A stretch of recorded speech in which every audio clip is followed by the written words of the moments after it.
Nah, ya baik, terima kasih Ustadz Hasbi. Nah, ini saya menemukan fakta bahwasannya Rasmus Paludan ini acap kali membakar Al-Quran. Bahkan terakhir dia mengancam, nah akan membakar Al-Quran setiap hari Jumat. Dan memang Jumat kemarin, 2 hari yang lalu, hari Jumat ini dilakukan begitu. Nah, ini kan memang Rasmus Paludan ini ya juga juga juga apa namanya memiliki berbagai rentetan kasus begitu ya. Tapi kenapa dia masih bisa tetap eh, bisa settle, bisa bisa melakukan hal tersebut dengan sangat bebasnya. Bahkan kemarin dilakukan pembakaran ini di depan kedubes Turki, sampai ada juru bicara Presiden Turki yang kemudian ikut mengecam ini, Ustadz Hasbi.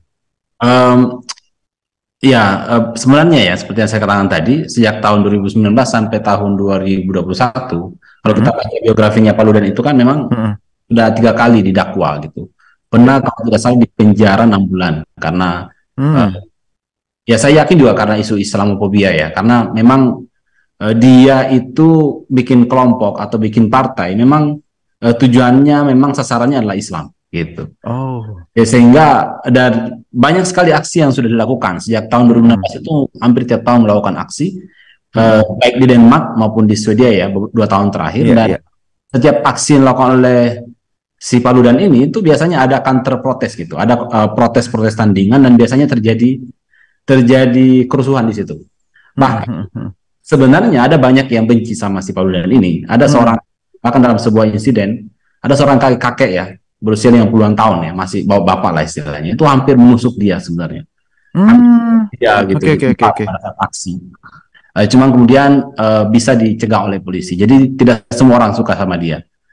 Gitu. Oke, Nah, oke. kenapa orang seperti ini itu tidak bisa terjerat oleh hukum atau susah diselesaikan begitu?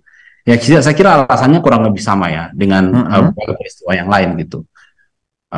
Misalnya kenapa dulu ada fenomena apa kartun Nabi di Jilang Postren, Ya. nah, itu kan alasannya adalah ini adalah kebebasan berekspresi, ya kan? Mm-mm. Ini adalah negara yang melindungi hak asasi manusia dan seterusnya. Saya kira mereka akan selalu menjadikan HAM atau hak Mm-mm. asasi manusia itu sebagai alasan untuk tidak memperkarakan orang-orang yang menistakan Islam, ya, Mm-mm. orang-orang yang menistakan Islam. Nah, ini juga yang kita baca misalnya di di Twitternya Perdana Menteri ini dia Swedia gitu yang Ya, Ulf mengatakan ya, Kristersson. Mm-mm. kita menghargai kebebasan tapi kita tidak boleh, ya paling cuma itu gitu. Mm-mm.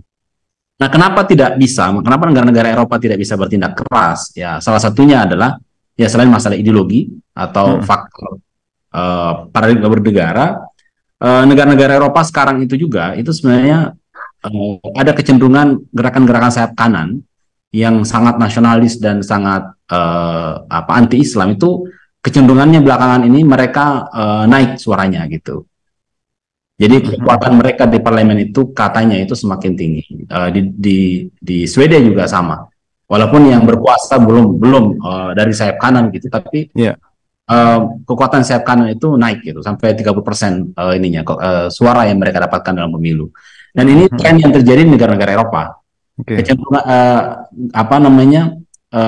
far right wings itu ya atau gerakan Mm-mm. sayap kanan itu adalah kelompok memang yang sangat nasionalis yang ingin melindungi identitas mereka, yang secara otomatis juga anti imigran, Mm-mm. anti anti imigran, anti globalisasi, kemudian termasuk anti muslim karena muslim itu kan membawa ancaman menurut mereka. Ancamannya Iya, ada iya. beberapa.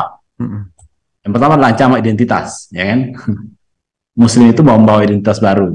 Yang kedua, Mm-mm. ancaman ekonomi gitu. Orang Muslim dianggap merebut lapangan kerja mereka. Yang ketiga, umat Islam dianggap ancaman keamanan karena banyak Muslim yang teroris gitu. Nah, itu yang membuat mereka akhirnya marah dan itu dieksploitasi oleh kelompok-kelompok politik sayap kanan dan itu Mm-mm. membuat akhirnya masyarakat banyak yang mendukung mereka. Dan posisi Mm-mm. mereka sekarang di parlemen itu semakin kuat begitu, Mas Tias. Mm-mm. Sehingga kalau saya lihat ya secara secara umum begitu, ini akan menjadi batu sandungan gitu dalam proses politik internal kekuasaan negara-negara Eropa.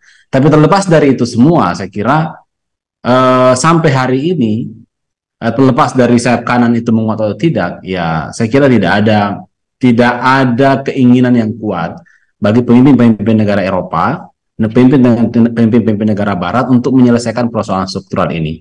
Bahkan malah ini ada yang pernah bahas ya, sikap double standarnya Barat ketika menghadapi Islamophobia dan antisemitisme gitu.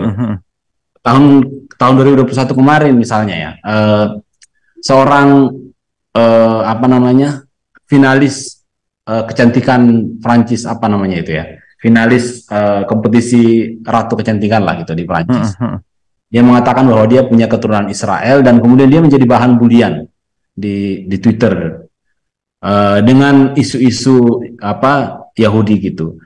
Dan akhirnya dengan isu itu pemerintah Prancis memperkarakan akhirnya atau memenjarakan 6 orang yang mengkosongkan 6 orang yang terlibat di situ. Dan ada banyak kasus lain yang terkait dengan Yahudi, mengolok-olok, membercandai isu Yahudi dan lain sebagainya, termasuk bahkan menolak Holocaust misalnya, kan itu kan dianggap antisemitisme. Jadi banyak yang mengkritik sebenarnya sikap double standar ini gitu. Ketika Eropa menghadapi isu kritik terhadap Holocaust atau isu tentang Yahudi dan lain sebagainya, maka mereka akan dituduh sebagai antisemit, akan diperkarakan, akan dibawa, akan ditahan dan seterusnya. Tapi ketika Islam yang menjadi objek tersangka, maka mereka akan mengatakan ini adalah HAM, ini adalah kebebasan gitu. Jadi akhirnya di sini kita bisa melihat bahwa bisa jadi atau mungkin saja sebenarnya alasan HAM itu cuma alasan pembelaan diri mereka saja gitu, bahwa ini adalah HAM. Yang ada adalah saya kira ya mereka bersama-sama terlibat di dalam proyek, atau mereka sebenarnya membiarkan dan bahkan tidak ingin menghentikan praktek-praktek Islamophobia. Kalau tidak ingin menghentikan artinya apa? Ya ikut terlibat dalam membiarkan atau ikut terlibat dalam melestarikan praktek-praktek Islamophobia di tengah-tengah masyarakat. Jadi ini akhirnya menjadi sebuah faktor struktural gitu, karena melibatkan kekuasaan, melibatkan media dan sebagainya.